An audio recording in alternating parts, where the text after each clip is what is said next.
دی وقتا خدا اف جیهان آفراند، تب و مرخ و هوو و مرف تیده جواند. حیام و دم و دور و چرخ و فلک، چه دریا و گل تف بگشت و کلک. کو اف تاو و عور و اف برق و با، و اف روج و هیف و سرا درس با. کو هر یک دکی کار او د شوپا خدا، به دور دگرن تف بامر خدا.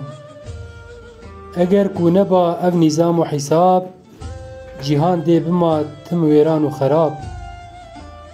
وها رنگ پیغمبر تریچناس، نبو ناریبر او جبو عام و خاص. خوشی ندکتی در جیهان تجار، وی هر دم بمایا دست کولدار. جرنگ ابو جهل و ابو لهب، جزنگین و هم خاندان عرب.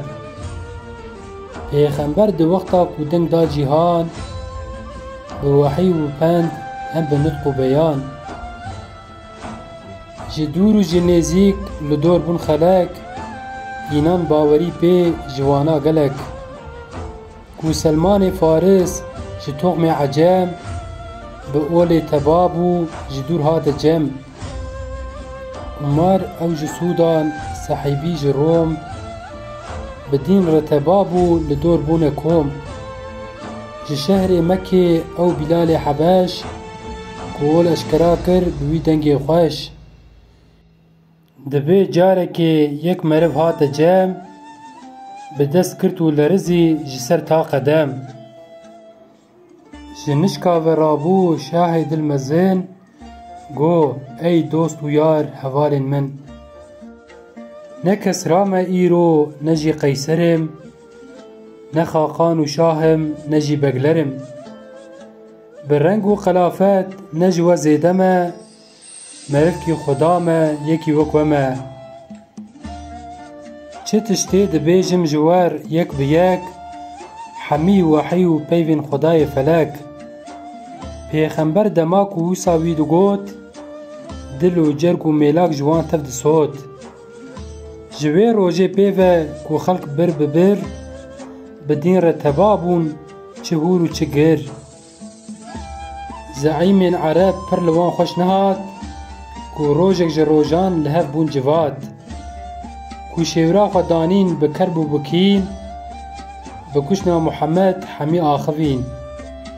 حمی او کو رابن بجنگ و بشار، جمکه هوالین دوی بکنه در.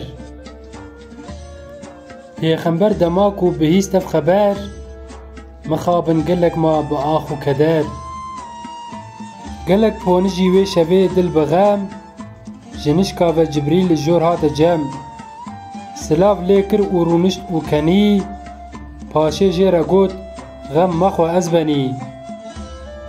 مترسه مبا دل بغم تو تجار، جبرک و خدا هر بتر آلی کار. وی اولاته پردنگ بدی در زمین، وی دینته بگه حیا هندو چین. در رابه خوکار که تو ای احمد، به بالا کون دا بچنه خدا.